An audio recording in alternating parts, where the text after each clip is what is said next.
शेवगा एक वरदान. त्याची पानं, फुलं, खोड, बिया आणि डिंक हे सारंच उपयुक्त. अशा शेवग्याच्या पानाची भाजी, शेंगांची भाजी आपण करतो, पण फुलांची भाजी?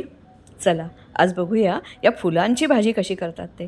बरेच वेळेला खाली पडलेली ही फुलं गोळा केली जातात. त्याच्या काड्या काढून टाका. साफ केलेली फुलं हळद आणि मीठच्या पाण्यात भिजवून ठेवा आणि उपसा. तर ही पुढील तयारी करून ठेवून द्या. हे थोडं बेसन आहे आणि थोडं तांदूळाचं पीठही नंतर घेतलं आहे. फोडणीमध्ये प्रथम कांदा आणि मिरची घाला, ती चांगली परता आणि मग किंचित कांदा लालसर झाल्यानंतर त्याच्यात फुलं टाका. अर्थात ती फुलं अगदी नाजूक असतात, त्यामुळे अक्षरशः 2 मिनटात शिजतात. फक्त मीठ घालायला विसरू नका. म्हणजे जेवढं पाणी सुटेल तेवढंच पाणी बास असतं, वेगळं पाणी घालावं लागत नाही. वर झाकण ठेवा पाण्याचं.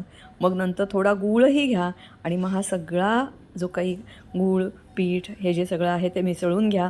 परत साधारणपणे एक वाफ काढा आणि मग त्याच्यावर खालती उतरवल्यावर लिंबू पिळायलाही विसरू नका. त्यांनी चव वाढते. अर्थातच हे सगळं झाल्यावर 2 मिनटं झाकून ठेवा. मग नारळ त्याच्यावर पसरा आणि मग ही भाजी खायला तयार झाली. अतिशय टेस्टी आणि अतिशय पौष्टिक अशी ही हदग्याच्या फुलांची भाजी. या दिवसात फुलं मिळतात, जरूर विकत घ्या आणि भाजी करून बघा.